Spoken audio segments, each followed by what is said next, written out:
Allez, tout le monde est là, on y va. Taisez-vous tous. Chut, chut, chut, chut, chut, chut. C'est pour ça que j'ai fait. Ah, vous êtes trop bravard, hein. Oui. Allez, on y va. Allez. Faut enlever les moucherons. On va faire du Rav Dessler sur Purim, Be'ezrat Hashem. Rav Dessler sur Purim, messieurs. Mishi Zacha, Zacha, Milisho, Zacha, Pamaba. Il y a écrit dans la Megillah, Perekret, Pasuk Tetzain. La Yehudi Ma'ita Ora Vesimcha Vesason Vikar. C'est un pasuk d'ailleurs, c'est un verset que l'on dit pendant la Havdalah. Tous les vendredis, tous les samedis soirs, lorsqu'on fait la Havdalah, Motzei Shabbat, on dit ce verset de la Megillah. La Yehudim, pour les Juifs, Aïta Ora Vesimcha Vesason Vikar, ce fut lumière, joie, allégresse et yékar et cher. Un homme très cher à notre cœur. Là-bas, hein, la Gemara dans Megillah, Tetzain Amoudbet, elle dit Ora Zotora. Oui. Là, il dit Maïta Ora. Ora, la lumière, c'est la Torah. Chez les Mar, Ve Torah Or. Parce qu'il y a écrit la Torah, la lumière. Simcha, la joie, c'est Achag. Chag, c'est les 3 fêtes. Chez les Mar, Ve Samarta Bechagecha. Parce qu'il y a écrit et tu te réjouiras dans ta fête. Sassan, Zomila, allégresse. Zomila, c'est la Brit Mila. Chez les Mar, Sas, Anochel Miratecha, il dit David Amelech. Sas. D'accord? Donc j'ai de l'allégresse à l'imratecha. Et de quoi on parle là-bas? On parle de la Mila. Yekar elu tfilin. Yekar c'est tfilin. C'est les tfilin. Shenemar, veraou kol ame haaret ki shem Hashem nikra alecha. Et ils verront tous les peuples de la terre que le nom de Dieu est appelé sur toi et ils te craindront. Omer Rav Dessler, qu'est-ce que la Gemara vient nous enseigner en nous disant cela? La Yehudi Maïta Ora Vesimcha Vesason Vika. Et la Gemara d'expliquer que dans ce verset-là, il y a écrit 4 choses. Ora c'est la Torah, Simcha c'est la Chag, Sason c'est la Brit Mila, et Yekar c'est les Tfilin. Qu'est-ce que ça veut nous enseigner? Qu'est-ce que les Chachamim, dans Masechet Megillah, veulent nous enseigner? Amen, le Rav Dessler, le Maharal de Prague. Le Maharal de Prague, dans son livre Sefer Or Chadash, explique, Chachamim vient nous donner ici, et en fait, Chachamim, mais en fait, Mordechai et Esther, et la Megillah vient nous apprendre, vient nous montrer 4 notions d'attachement à Dieu, l'une plus élevée que l'autre. 4 niveaux d'attachement à Dieu, l'une plus élevée que l'autre. Torah, on dit Ora, Ora c'est la lumière, c'est Torah. Premier moyen de Dvekut B'Hashem, premier moyen que l'on a, premier niveau d'attachement à Dieu, c'est à travers la Torah. Mais il dit le Maharal de Prague, Torah, c'est Dvekut Sichlit. C'est s'attacher à Dieu de manière intellectuelle.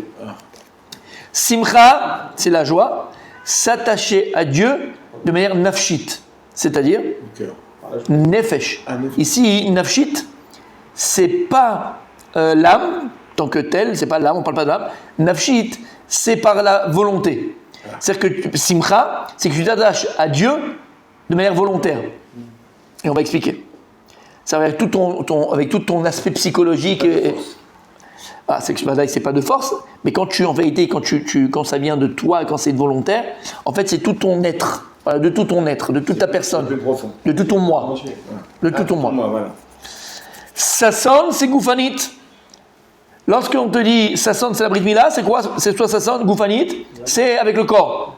Tu attaches ton corps à Dieu. Tfilin, je vais étudier, je vais machin, je fais des mitzvot, avec ton corps, tu t'attaches avec ton corps. Tu vas manger, c'est quelque chose de...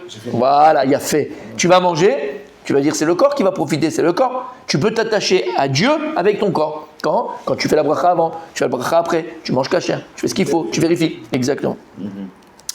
Mais Yekar, et c'est quoi Yekar? C'est Tfilin. Et il dit Deinu Akol. C'est que là, tu arrives à un niveau où non seulement tu t'attaches de manière intellectuelle, tu t'attaches de manière volontaire, nafshi, donc avec ton moi, avec ton intérieur, avec ton corps.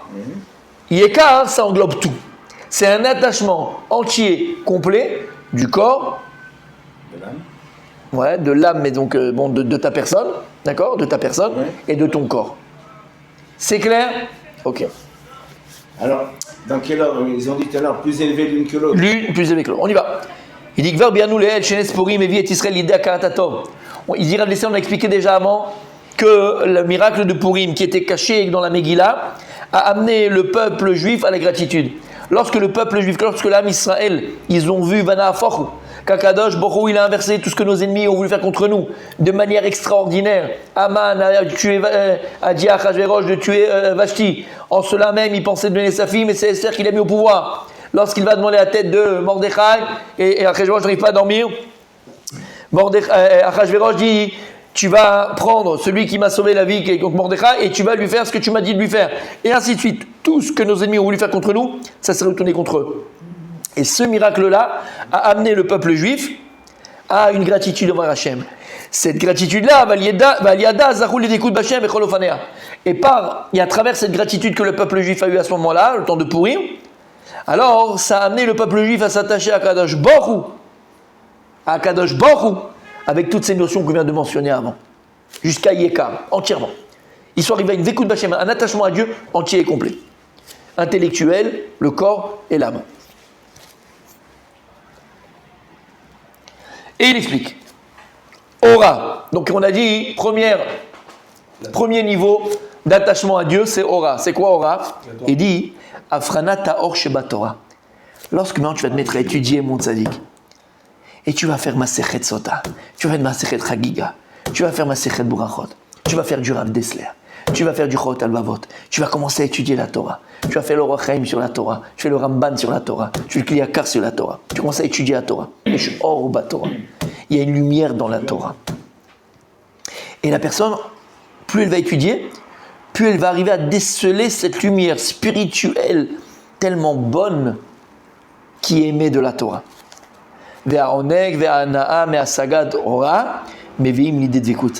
Et lorsque la personne, elle se délecte et elle profite de la compréhension et de recevoir cette lumière de la Torah-là, c'est cela même qui amène la personne à s'attacher à Dieu. Et on est tous passés par là. Quand on commence à étudier, et on continue à étudier, quand tu vois la beauté de la Torah, tu ressens cette lumière. C'est pas une lumière 80 ampères, hein, d'accord ? C'est pas physique, c'est spirituel. Cette lumière, c'est cette lumière dont dans les bandes dessinées, tu sais, quand quelqu'un il a une idée, quand quelqu'un il voit clair, on fait une ampoule. Une petite lampe. Ben, c'est cette lumière-là. C'est-à-dire que tu te rends compte, Amavdi ben Kodesh lechon, ou Venor lechosher. Tu te rends compte que quand tu n'étais pas avec la Torah, quand tu étais loin de la Torah, quand tu ne connaissais pas la Torah, tu étais dans l'obscurité totale. Ta vie n'avait pas de sens. Ta vie n'avait pas de sens. Tu étais dans l'obscurité totale. Et la Torah, elle éclaire ta vie. Elle éclaire ton couple, elle éclaire ta personne, elle éclaire ton cœur, elle éclaire ta tête, tu fais les bons choix, elle éclaire l'éducation des enfants, elle t'éclaire dans ton travail. La Torah, elle éclaire ta vie. C'est quoi, elle éclaire ta vie? Comme son nom l'indique, elle te permet de voir clair. D'avec ou Adam elana sechel shelo. Aval, il dit Rav Dessler, ce niveau-là, la personne, elle reste attachée malgré tout à la Torah à travers son intellect. Ça veut dire qu'il y a un intermédiaire. Qu'est-ce qui va te permettre de te délecter de cette lumière de la Torah, cette clairvoyance de la Torah?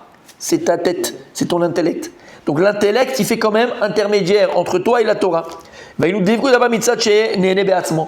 puisque maintenant toi tu es en train d'étudier, toi tu commences à comprendre, toi tu commences à voir des choses extraordinaires, en vérité il y a encore un peu de toi dedans. Ça veut dire quoi? Il y a encore un peu de toi dedans. Il y a encore un peu de toi dedans. Parce qu'en vérité tu es né de ce que tu comprends, de ce que tu comprends. Donc il faut que tu sois là. Donc malgré tout, c'est vrai que c'est le début, c'est les prémices, c'est le début, c'est le premier niveau d'attachement à la Torah et à Dieu. Mais cet attachement-là, il reste lié à moi encore, et à ma personne. Parce que pour comprendre, il faut que j'utilise ma tête. Ma tête, c'est moi. C'est clair? Simcha. C'est quoi Simcha? C'est la joie.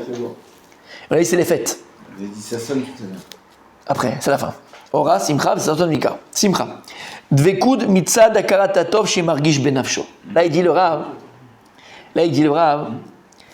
C'est un attachement à la Torah et à Dieu qui provient d'une gratitude profonde que la personne elle ressent. Et qui est bien sûr la racine même, d'accord, la racine même et le fondement même de quoi? Du chesed de la bonté. Quand tu ressens au plus fond de toi-même une akaratatov, quand tu as une akaratatov profonde, tu te sens un peu redevable. D'accord? Il a fait. Eh bien, il dit en vérité, c'est simcha, qui retire donc la joie, qui représente les fêtes. C'est une akarat hatov. Et en vérité, tu le ressens quand tu es dans. Oui, mais c'est plus qu'une satisfaction. C'est vraiment une joie. C'est la joie. La joie de quoi? La joie d'une shlemut. La joie de quelque chose de plénitude. Exactement. Quand on arrive à Pessah, on ne veut pas que ça s'arrête, Pessah. Tu es dans les fêtes, tu es dans Shavuot, tu es dans Sukkot, tu es dans Pessah. Tu ne veux pas que ça s'arrête. Et tu ressens une plénitude profonde. Tu es en famille avec les enfants, la femme, les amis, on est là. Du vrai Torah, on mange bien, on est là, à la synagogue, les tfilotes. On est dans une bulle de plénitude. Et cette bulle de plénitude qui amène une joie, parce qu'il y a une véritable joie, elle amène à la akarat hatov, exactement. Elle amène à la gratitude par rapport à celui qui t'a donné cette joie-là. Mais, écoutez bien, ça sonne. Donc ça, c'est le deuxième niveau. Troisième niveau, c'est ça, c'est l'allégresse. Et il dit, Yesh akarat hatov yotzet la poal gashmit begufo. Il dit, il y a deux sortes d'akarat hatov. Il y a le ressentiment, c'est-à-dire je ressens profondément cette gratitude-là, mais elle reste en moi en potentiel. Parfois, la akarat hatov, la gratitude est tellement grande que la personne elle se sent redevable de faire aussi pour l'autre, de rendre à l'autre. Je donne l'exemple toujours, c'est toujours cet exemple que je donne. Imagine, tu avais le mariage de ton frère, ok, et tu te rends compte, tu as pris les billets, tout ce qu'il faut et tout, tu as le vol dans 8 heures. Et tu prends les passeports, tu te rends compte qu'il est périmé. Périmé. Donc tu sais que dans ton immeuble, au 8e étage, il y a un type qui travaille à la préfecture, et bon, tu le vois, tu dis que bonjour, mais tu sais pas, tu tapes à la porte, tu lui expliques ton problème, voilà. Et il est là, tu te dis, regardez, faites vos valises, les machins, je m'occupe de tout. Il prend la voiture, 8 heures du soir, il va au machin, il ouvre le bureau, il te tamponne, il te fait tout ce qu'il faut faire, il te le billet et tu peux partir. Il dit là, des fois la akarat hatov est tellement grande que quand tu reviens, tu mets un cadeau, tu vas lui rendre service, il a un problème, tu vas être là tout le temps pour lui. Une reconnaissance éternelle et qui va se manifester par quelque chose que tu vas lui rendre, par une chose que donc tu te sens redevable de lui rendre mamash. Pas simplement dans l'esprit, c'est pas une akarat hatov dans l'esprit. On ne peut pas lui rendre dans l'esprit, c'est pour ça qu'on lui voilà, exactement. Alors il dit ici le Rav, parfois la akarat hatov et la gratitude est tellement grande que la personne va devoir accomplir une chose pour l'autre, elle va devoir lui rendre cette chose-là. Il dit c'est beaucoup plus grand que simplement de ressentir une gratitude envers quelqu'un.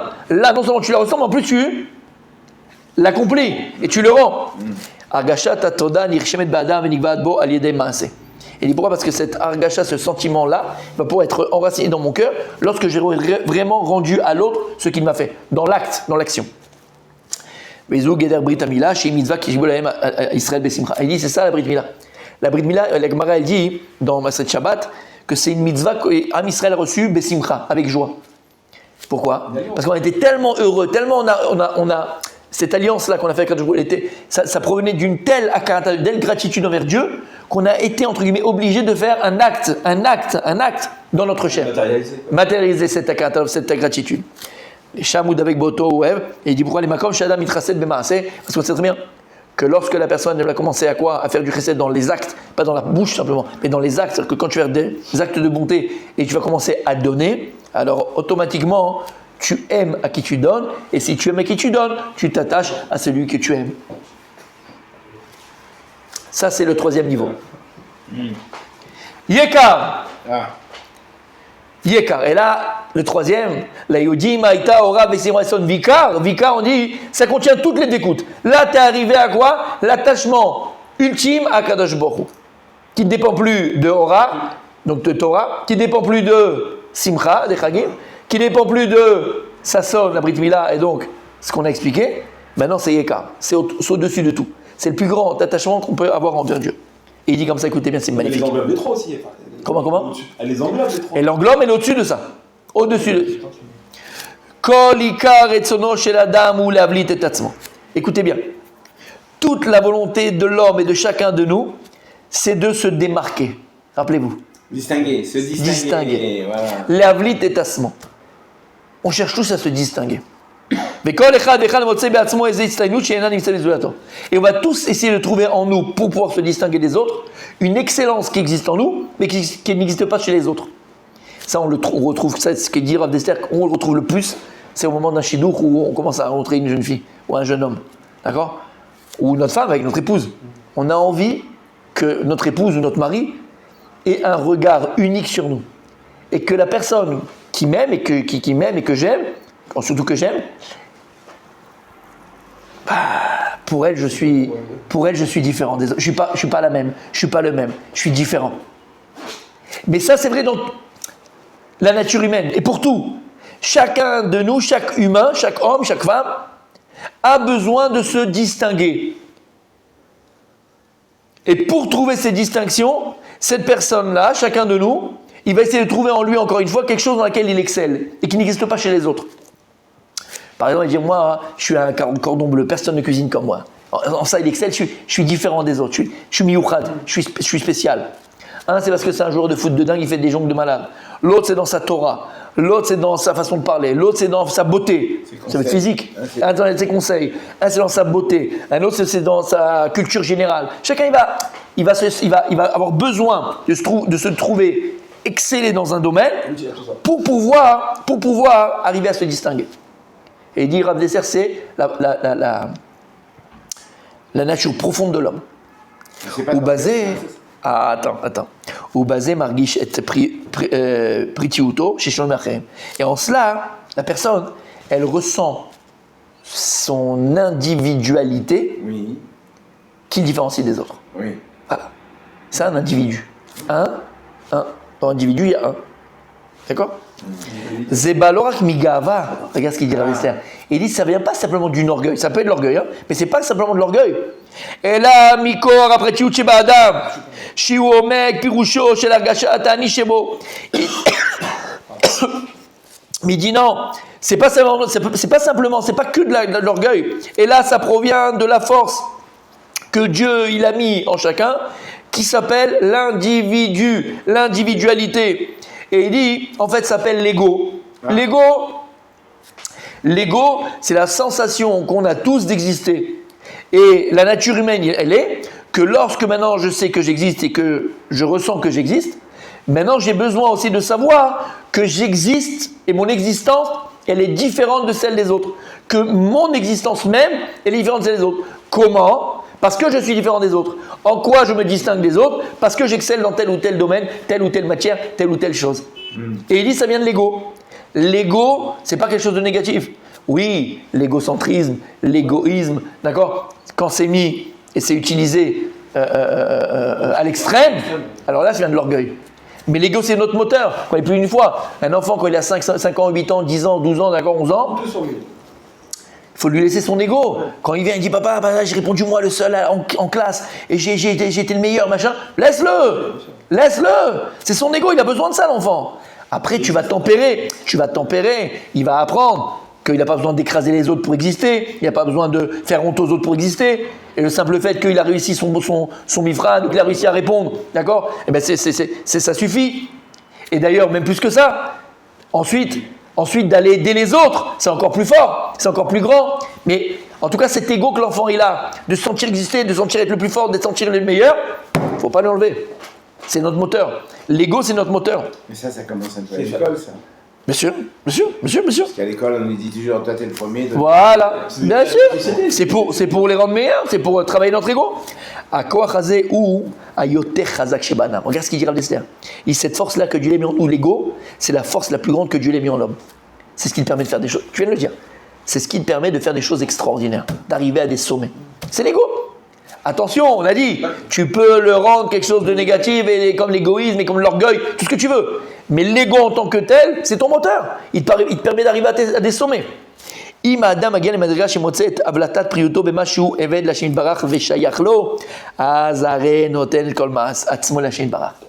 dit, mais par contre, c'est vrai. Il va se distinguer, il va se sentir être différent et se distinguer parce qu'il excelle dans les mathématiques. Parce qu'il excelle dans la physique. Parce qu'il excelle dans le football. Parce qu'il fait de la flûte. Parce que chacun dans ce qu'il fait. Il va se distinguer. Écoutez bien. Il va se distinguer parce qu'il connaît tous les Tosfot par cœur de la Gemara. Il va se distinguer parce qu'il connaît le Shulchan Aruch par cœur. Mais si une personne, elle trouve son identité, son ego, son ani, son moi, sa distinction, parce qu'il est Eved Hashem. Ce qui me différencie des autres, c'est ni mon intelligence, c'est ni ma simcha, c'est ni ma sasson, c'est ni La seule chose qui fait que je suis différent et que je me sens différent, c'est parce que je suis Eved Hashem, parce que je suis serviteur de Dieu. Ani Ben Torah. Je suis un enfant de la Torah. Ani Ben Torah. C'est plus par rapport aux autres, c'est soi-même par sa relation avec Par rapport à Dieu, c'est tout. C'est tout. Pas par rapport à soi, c'est même plus par rapport à soi. C'est même plus par rapport à toi. Parce que tu trouves quelque chose. C'est parce que tu trouves quelque chose de particulier en toi, physiquement, intellectuellement. Non. La simple fait qu'Ani Eved Hashem, que tous les matins je vais à la synagogue, je fais ma tefila, que je suis Eved Hashem. Une personne, il dit Rav Dessler, qui arrive à se distinguer et à se voir comme quelqu'un de différent des autres parce qu'il est Eved Hashem, c'est le plus grand attachement à Dieu sur lequel une personne peut arriver. C'est ce qu'il dit Rabbi Yosef. Rabbi Yosef, quand il arrivait à Shavuot, c'était Matan Torah, il y avait Shavuot, alors il disait à sa famille, à sa femme, il disait, chérie, prépare-moi un jeune veau de 3 ans. Un jeune veau de 3 ans. Lama, il est dit parce que c'est pas ce jour de Shavuot de Matan Torah, Kama Yosef Ayabeshuka. Combien de Yosef y aurait eu au Chouk? En vérité, il dit quoi? J'aurais été comme les autres. Et ce qui fait que je suis maintenant différent des autres, c'est parce que on a reçu la Torah, parce que je suis Eved Hashem, parce que je suis le serviteur de Dieu. Vezo iprina tefilin. Il dit c'est ça la tefilin. Veraou kol ameares kishem Hashem ikra alecha. Écrit dans les tefilin que les peuples de la terre verront que le nom de Dieu est écrit en toi. Pirouche, sheakol iru shemaout klal Israël yashechut Hashem bara veyotam avadav. Parce que les peuples de la terre ils verront que ce qui distingue le peuple juif de toutes les autres nations, c'est parce qu'on est les serviteurs de Dieu. Tout le monde doit servir Dieu, toutes les nations doivent servir Dieu. Aval, même les peuples de la terre, ils diront ah, ce peuple-là il est différent. Ce peuple-là, il n'est pas comme les autres. Ce peuple-là, il n'est pas comme les autres. En quoi? Parce qu'on avait pris Nobel, parce qu'on a fait le dôme de fer, parce qu'on a gagné la championnat de basket, parce que... Non. La distinction du peuple juif, dans son excellence, c'est parce qu'on est les serviteurs de Dieu. Le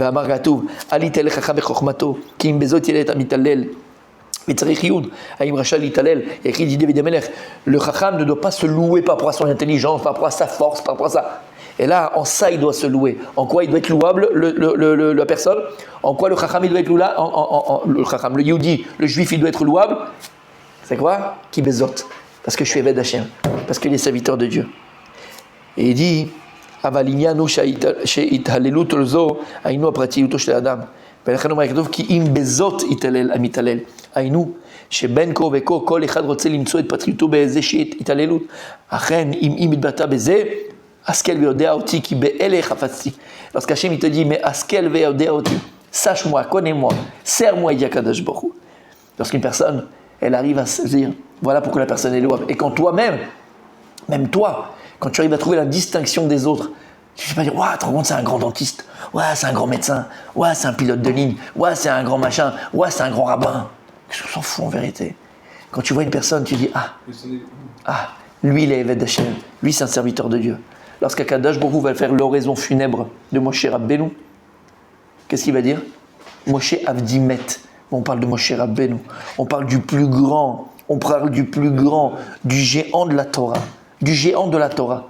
On parle du géant de la Torah. Et Dieu, qu'est-ce qu'il fait aux raisons funèbres? Moshe Avdi, mais Moshe, mon serviteur, il est mort. Dis-moi, dis autre chose. C'est le plus grand adjectif, qualificatif qu'on peut donner à quelqu'un. Eved Hashem, Moshe, mon serviteur, il est mort. Moshe Rabbeinu, c'était que ça. Moshe Rabbeinu, le Mishnah en Birkat, Moshe Rabbeinu, il était le plus fort, le plus riche, le plus intelligent. Il avait tout pour lui. Et c'est pas l'adjectif, c'est pas le qualificatif qu'on va lui donner. Moshe le riche, Moshe le fort, Moshe l'intelligent, Moshe Avdi. Moshe Rabbeinu, c'était pas ça qui l'importait. Ce qu'il distinguait, c'est être Vekud Bachem, être attaché à Kadosh Baruch Hu. Et lorsque Bémet, tu vas commencer à étudier, tu vas t'adonner à l'étude, tu vas ressentir cette simcha et cette joie là profonde que l'étude va t'amener. D'abord, bien sûr, tu avec ta tête, avec ton cerveau. Elle va t'amener à faire des actes pour Dieu. Elle va t'amener à accomplir pour Kadosh Baruch Hu. Elle va t'amener à faire pour Hachem. Et une fois que tu es arrivé à faire pour Kadosh Baruch Hu, tu verras que même ça, tu n'as plus besoin. Tu as besoin de les faire. Tu n'as plus besoin. Exactement. Même ces actes-là, entre guillemets, c'est plus eux qui vont te... Tu les fais béhava, tu les fais avec amour. Tu es au-devant des actes. Tu es au-devant de ce que Dieu lui demande. Tu es au-devant de ses demandes. Lama, parce que tu l'aimes. Et pourquoi tu l'aimes, Akadosh Baruch Hu? Pourquoi tu l'aimes Dieu? Pour le servir, c'est pour le... Pourquoi tu l'aimes Dieu? Tu sais pourquoi? Parce que tu sais qu'il n'y a pas plus grand bonheur. Il n'y a pas plus grand bonheur que d'être attaché à lui de ton vivant, après 120 ans. Il n'y a pas plus grand bonheur que ça. Et en fait, le Rav Dessler nous dit quelque chose d'extraordinaire. Yekar, qui sont les tfilines, vient nous apprendre quelque chose de magnifique. Parce que dans la vie, en vérité, il faut savoir une chose. Tout ce que Dieu il nous donne, on l'a dit 1000 fois, mais je le répète, tout ce qu'Akadosh Baruch Hu il nous donne, tout ce que Dieu il nous donne, sont des moyens de le servir, des moyens de le connaître, des moyens de le savoir, des moyens de l'aimer. Tout, ça part de ta maison que tu as, de ta voiture, de ton jean, de ton pantalon, de l'entrecôte que tu manges, de la pomme et la poire que tu manges, de jus de fruits que tu bois, de la plage où tu vas te baigner, tes vacances que tu fais, tout ça sont des moyens. C'est pas un but, c'est un moyen. Dieu il nous donne tout ça pour la kiroto. Pourquoi il te donne? La karatatov, pour que tu aies une gratitude. On a dit la karatatov, la gratitude quand elle est profonde, elle se transforme, elle se dévoile par un axe. Oui ou non? Mais le problème, il est que, une personne elle doit savoir que tout ce que Dieu il te donne, ce sont que des moyens. Dans le sens où, si une personne, elle fait dépendre son existence, c'est-à-dire que lui, on a dit l'ego. L'ego, c'est quoi? C'est la sensation profonde de se sentir exister. D'accord? Et donc, si une personne, son ego, de se sentir exister. Se sentir exister. C'est l'ego. Si maintenant une personne, elle nourrit son ego par des choses matérielles, à partir du moment qui dit matière, dit début et dit fin. Il y a fait, limité, puisque la matière, elle les voit mourir. D'accord? Et à disparaître. Donc si tu nourris ton ego uniquement par la matière, uniquement les choses matérielles. Donc automatiquement, à partir du moment où la matière elle meurt, ton ego il meurt. Et donc si ton ego il meurt, c'est-à-dire que tu n'existes plus. Et combien on a vu de gens se suicider parce qu'ils ont perdu à la bourse? Combien de fois on a des gens ils se sont suicidés parce que Stéphanie elle l'a quitté? Combien de fois on a vu des gens qui se sont suicidés parce qu'ils ont perdu quelque chose qui leur paraissait très important dans la vie? Shamata, c'est quoi leur erreur? C'est qu'ils ont fait dépendre leur existence de quelque chose de matériel. Ils ont fait dépendre leur bonheur virtuel de quelque chose de matériel. Mais si tu comprends que toute la matérialité que Dieu il t'octroie et il nous donne, c'est uniquement un moyen que l'on a pour le connaître, pour le savoir, pour l'aimer. Ouais, c'est un moyen. T'en fais pas un but. Ça reste un moyen. Et un moyen, c'est quoi? Un moyen. On a des milliards de moyens. Je vais aller plus loin. Ta femme, c'est un moyen. Tes enfants sont un moyen. Chez l'Ondeda, qu'on connaisse que le bonheur. Amen. Il y a des gens. Je l'ai expliqué déjà, c'était. Oui, exactement. Exactement. Mais c'est émettre. C'est vrai ce que je dis. Chez l'Ondeda, on connaisse que du bonheur. Mais savoir, la femme, c'est un moyen. Les enfants, c'est un moyen. Tout ça sont des moyens. Alors que si le moyen disparaît, et toi, tu fais dépendre ton existence du moyen, alors tu meurs. Il y a des gens après la Shoah, ils sont morts. Ils n'ont plus continué à vivre. Ils ne pouvaient plus vivre. Et on n'est pas là à juger, Khadisham. Il y a des gens après la Shoah, ils ont continué à vivre. Ils ont reconstruit. Et ils ont recommencé. Là-bas. Parce que dans leur grandeur, on est tout petit, nous, et chez l'Oneda, on ne veut pas d'accord? Mais dans leur grandeur, ils avaient compris que leur existence ne dépendait pas ni de leur femme, ni de leur enfant, ni du reste. Shamata, c'est dur, mais c'est vrai. C'est vrai. Et lorsqu'une personne elle comprend que ce sont que des moyens, alors même si Chad Veshalom, Kadosh Baruch Hu, il t'enlève en moyens, tu dois continuer à l'aimer, tu dois continuer à le servir, parce que tu as d'autres moyens d'eux. Et quand maintenant tu comprends. Là, tu te poses des questions, tu mets aussi en. Parce que c'est pour des moulins, bien sûr, mais c'est pour ça qu'on en parle. Et si maintenant une personne a compris, elle arrive à un niveau où elle n'a plus besoin de tous ces moyens, elle n'a plus besoin de ces moyens. Ils existent, ils sont là, c'est très bien. Puis j'en ai plus besoin. L'âme, parce qu'il a compris que son existence, elle ne dépendait pas de ses moyens, mais elle dépendait que de son attachement à Dieu. Et son bonheur ultime, ne dépendait que de son attachement à Dieu. Donc cette personne arrive à un niveau où elle n'a même plus besoin de ses moyens pour être attachée à Kadosh Baruch Hu, pour être attachée à Dieu. C'est du niveau, hein, d'accord, ok, on est très très haut. On est très très haut. Ah bah ça existe, ah bah c'est vrai. La personne, elle n'a plus besoin de moyens. La personne, elle a compris qu'elle n'a plus besoin de moyens pour être attachée à Kadosh Baruch Hu. Donc même si les moyens disparaissent, la personne, elle continue d'exister. Oui. Et on l'a vu dans les moments les pires moments de l'histoire. Shamata. Dans les camps de la mort, j'avais lu un du quand j'étais jeune. C'est quelqu'un qui avait survécu à la Shoah, je ne sais plus dans quel camp il était.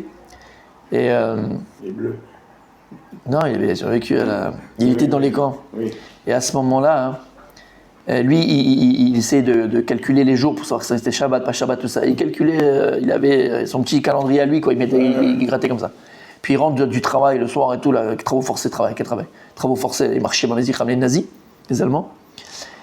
Et il se rend compte, il regarde, il fait c'est Simchat Torah. Et les types, ils étaient tous morts, ils n'avaient plus rien sur les pages que la peau, rien. Il a dit c'est Simchat Torah. Non, il s'est énervé comme ça. Il a dit arrête avec tes histoires là, machin, regarde dans quel état on est. Il a dit mais qu'est-ce qu'on attend, avec quoi on va danser, qu'est-ce que tu veux faire, qu'est-ce qu'on va, on n'a rien. Et il s'est levé comme ça, il raconte, il s'est levé au milieu du baraque et il a commencé à danser. Il prenait comme ça, il dansait comme ça et tout ça. Ils ont dit bon celui-là, Mchette, il est parti en. Ça y est, c'est monté là-haut quoi. Qu'est-ce que tu veux faire, dans quelles circonstances ils étaient, d'accord? Quelle déchéance. Et il a expliqué et il leur a dit mais Akadosh Baruch Hu, on n'a pas de Sefer Torah, on n'a pas de synagogue, on n'a pas. Mais Akadosh Baruch Hu, Malek Vodo, son kavod, il est dans tout endroit, il est partout Akadosh Baruch Hu, on va danser avec Dieu. On va danser avec Hachem. Et il a pris tout le monde et ils ont commencé à danser dans le barakamon à Simchat Torah, dans les camps de la mort. C'est le niveau, c'est ce qu'on dit. C'est ici. Il a compris qu'il n'a pas besoin ni de Sefer Torah, ni de synagogue, ni d'ambiance de machin. Kadosh Baruch Hu, il est là. Et en fait, c'est ce qu'il dit David Amelech. Gam ki elech beget salmavet, lo ira ki ata, il m'a dit. David Amelech, il nous le dévoile. Même si je me trouve dans la vallée de la mort, rien de mal ne peut m'arriver. Lama ki ata, il m'a dit. Parce que tu es avec moi. Une personne qui arrive à ce niveau, c'est un niveau de la Megillah. La Yehudi, Maïta, Ora, Vesimcha, Vesasson, Bika. Ve'akatuv melamedenu, ba Megillah. Et il dit, ce verset-là vient nous apprendre dans la Megillah. She'al yedei, akara, tanes, igiu, lekol, arba, prinot, adekut, be'achad. Par le miracle de la Megillah. Vena forhu. Lorsqu'ils ont vu dans les détails comment Kadosh Baruch Hu, il a été caché mais omniprésent. Et qu'Akadosh Baruch Hu, il a contrecarré les plans de Achashverosh et de Haman. Alors ça a engendré en eux une akaratatov, une gratitude profonde qui a amené le peuple juif à ces 4 niveaux d'attachement à Kadosh Baruch Hu, jusqu'au plus grand, Yeka, où ils ont compris que la grandeur du peuple juif, la force du peuple juif, le bonheur du peuple juif ne dépendait ni d'une terre, ni d'un livre, ni de rien. Et là, que de Dieu. Que de Dieu. C'est pour ça qu'on dit que la lumière de la Megillah est plus grande encore que pas moi, toi qui dis le Khatam Sofer, que la lumière de la Megillah est encore plus grande que la lumière de la Torah. Parce que dans la Megillah, il n'y a rien. C'est entre guillemets, il n'y a rien dans la Megillah. De tous les jours, il n'y a rien, tu ne trouves pas. La Torah, il y a du chat, il y a quelque chose. La lumière de la Megillah est plus forte. Pourquoi? Parce que la lumière de la Megillah, l'histoire de la Megillah, a amené le Ham Israël à recevoir la Torah Be'ava. Comment? Be'akaratatov. Et arriver à cette Vikut B'Hashem, à cet attachement à Dieu ultime. Où on n'a plus besoin de moyens. J'ai plus besoin de moyens pour m'attacher à Hachem. Le bonheur, il est à ma porte. Le bonheur, il est là, à portée de main. Il est où? À Kadosh Baruch Hu. Quand je vis avec lui, quand je suis avec lui, quand je parle avec lui et quand je pense à lui. Prinazo, il est malade, mais Atzoech, les kelim. T'entends? Et il dit le Rav Dessler, ce que je viens d'expliquer à l'oral, je l'ai dit à l'écrit. Et il dit Rav Dessler, cette notion-là maintenant où ils sont arrivés à Israël, c'est qu'ils sont arrivés à un degré, à un niveau où ils n'ont plus besoin de moyens. Plus besoin de moyens, j'ai plus besoin d'une maison pour dire merci. J'ai plus besoin d'un gagner au loto pour dire merci. J'ai pas besoin de ma parnassa pour te connaître Dieu. J'ai pas besoin de mon steak pour te connaître Dieu. J'ai plus besoin, que Dieu nous les garde jusqu'à 120 ans en bonne santé, ni de ma femme, ni du mari, j'ai plus besoin de ça. Même que Dieu nous les garde en bonne santé, attention, je ne fais pas ça, pas des chaleurs, hein. Mais à titre personnel, j'ai plus besoin de ces moyens-là.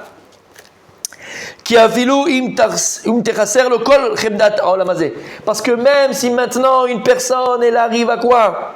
À manquer de tout ce que l'homme, avec un courage, peut espérer. Tu manques de tout ce que dont l'homme peut espérer. Tu manques de tout, t'as rien. T'es dans les camps de la mort. Chez l'Oneda. Velotelo Boana chez le Kloum. Et il ne profite de rien dans ce monde-là. Rien, il n'y a plus d'ana. Afou et nos zaz midiguto kolika. Rien ne le fera. Se détacher. Zaz, bouger. Rien ne le fera bouger de cet attachement à Dieu. Rien. Valprinazot, Nema. Et regardez ce qu'il y a écrit. Il dit, c'est ça qu'on dit dans la Megillah. Chayav Adam le basumi bepuria ad deloyada ben aman le baruch Mordechai. C'est ça qu'on dit. Une personne, elle est chayav, elle est obligée de se saouler entre les basumi. Basumi, c'est pas se saouler, vous savez. Les basumi, c'est sentir le vin. S'enivrer. J'aime le mot. Il est obligé de s'enivrer par le Purim. Jusqu'à qu'il ne sache plus entre Modi Aman et Beni Mordechai. Ça veut dire quoi? Qui prinat bracha, il pashtout akeli. C'est quoi la bracha? La bracha, c'est quand j'avais un keli, j'avais un moyen, j'avais un ustensile, et là, exponentiel. Varur, ainu, itzamtemutam. C'est quoi maintenant, Arur, Modi? C'est quand, hop, on vient à la limite. Bracha, c'est nos limites. D'accord? Modi, entre guillemets, qu'il coule, c'est limite. Mais quelqu'un qui est attaché à Kadosh Baruch Hu, il est attaché à quoi? À l'infini. Il n'y a plus de plus et il n'y a plus de moins. C'est le 8. C'est l'infini. C'est le 8 couché. Il est dans l'infini. Il n'est plus dans le plus, il n'est plus dans le moins. Il est dans quoi? Dans l'infini, puisqu'il est attaché à Kadosh Baruch Hu. Prinat lo irara ki ata'im madi. C'est ce qu'on a dit, David Amelach, il a dit, Gam ki eler beget salmad lo irara ki ata'im madi. Même si je me trouve dans le vallée de la mort, rien de mal peut m'arriver. Lama ki ata'im madi. Parce que tu es avec moi. Et je vous invite, même celui qui ne l'a pas fait, mais si vous l'avez dû regarder, tous les témoignages de tous ces jeunes qui étaient à Nova le 7 octobre et qui ont été sauvés, qui ont été rescapés. Ou ceux qui sont sortis, même des otages qui sont sortis. D'accord? Il faut savoir, je ne sais pas si vous comprenez ce que c'est. Tous les kibbutzim qui étaient autour, c'est pas simplement des gauchos. C'était des anti-Torah, des anti-religieux. Anti-Torah. C'est les gens qui manifestaient pour qu'il n'y ait pas Kippour, machin. Il faut comprendre c'est qui ces gens-là. Dans quel état ils étaient. Dans la Minara, là-bas, au fin fond, là-bas, 30 mètres sous terre, avec le Hamas, ils ont connu Dieu. Parce que là, il n'y a plus rien. Il n'y a plus la voiture, il n'y a plus la maison, il n'y a plus la femme, plus les enfants, il n'y a plus rien. Alors, à qui tu demandes? À ton compte en banque? À ton banquier? À qui? Ils ont retrouvé Dieu là-bas. Gam qui est l'air beget salmet loira qui est m'a dit. Cette situation pour. Malheureusement, vaut mieux. Donc nous, c'est ce qu'on est en train de dire maintenant. N'arrive pas à ça, au contraire. Et c'est ça l'histoire de la Megillah. L'histoire de la Megillah, c'est ne pas arriver à ça et le comprendre avant. Dans le tov, dans le bon, dans le bien. Pour ne pas craser Sham. C'est une leçon pour nous. Voilà. Pour ne pas arriver à ça. Mais ils ont reconnu Akadosh Baruch Hu là-bas. Ils le disent. C'était Simchat Torah et Shabbat. Ils étaient avec Bouddha. Une demi-heure avant, ils étaient avec Bouddha. Ils se cachent dans les arbres et dans les machins. Ils font schéma Israël, ils appellent Hachem. Mais dis-moi, ça va? Ça va, Israël. Ils ont compris, il n'y a que lui. Vécoute Bachem. Ils nous ont tous dépassés. Tous dépassés. En un instant. Mieux que tout ce que tu fais toute la journée avec ta Gemara, tout ça. En un instant, ils nous ont dépassés, ces gens-là. T'as compris? C'est exactement ce qu'ils ont vécu. Et tellement on te demande d'être attaché à Dieu pendant Purim, et toute l'année, hein, attention, ça commence à Purim. En fait, jusqu'à que il n'y a plus de différence pour toi, si Hachem il va te multiplier les moyens de le connaître, ou il va te diminuer les moyens que tu as dans ce monde-là.